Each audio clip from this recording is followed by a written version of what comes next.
Banyak sekali kejanggalan yang terjadi sejak Pileg dan Pilpres yang kemarin. Saya mungkin menyebutnya sebagai taktik politik versi Mulyonoisme, di mana pengerahan seluruh kekuatan negara, termasuk anggarannya, termasuk intimidasinya terjadi. Dan itu direplikasi, repabrikasi pada pilkada kemarin. Setidaknya di 4-5 provinsi yang sangat telanjang. Sumatera Utara, kecil-kecil kita dengar Lampung, Banten, Jawa Tengah, Jawa Timur, Sulawesi Utara.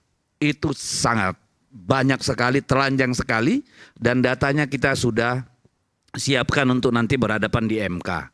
Karena kalau di Bawaslu kita hampir nggak punya harapan. Di beberapa tempat ada harapan Bawaslu bekerja, tetapi kebanyakan tempat tidak. Ya. Nah, ini problem masa depan. Apakah negara ini betul-betul akan berakhir tragis menjadi negara kekuasaan, bukan negara berlandaskan hukum? Siapa yang memegang tongkat kekuasaan dengan semena-mena bisa melakukan apapun yang dia mau. Ini berbahaya buat kita.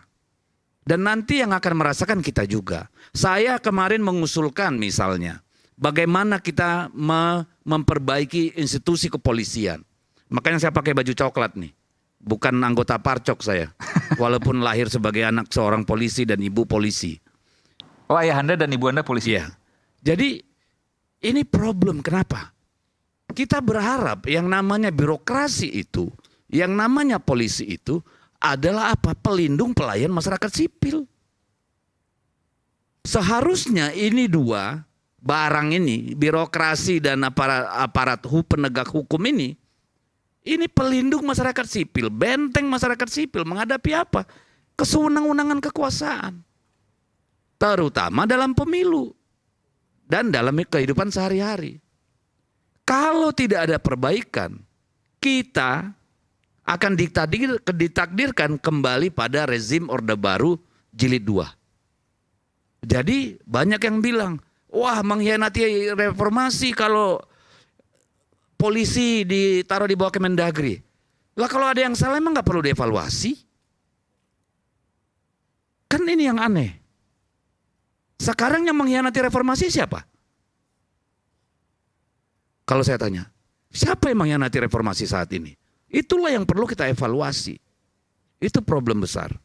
Jadi mari kita lihat, mari kita amati, mari kita kaji. Mari kita gunakan nurani dan akal sehat. Supaya negara ini benar. Karena kalau politiknya pemilunya nggak benar, nggak ada orang mau investasi di sini. Nggak ada orang mau ngasih utang. Peringkat kredit rating kita pasti akan turun. Yang rugi kita semua. Jangan dikira ini nggak ada dampaknya nih urusan ini.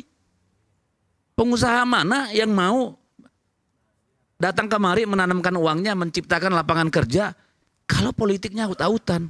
Lihat sekarang bakar-bakaran di Maluku Utara, bakar-bakaran di Morowali, lihat kerusuhan di Bandung.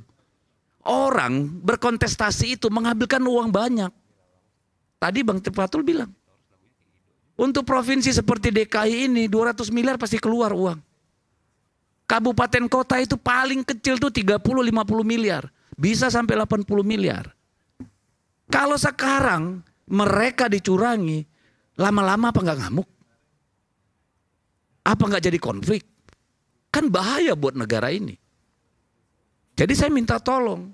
Karena polisi sama ASN itu sumpah setianya kepada sang pencipta, kepada undang-undang, dan kepada rakyat. Bukan pada penguasa.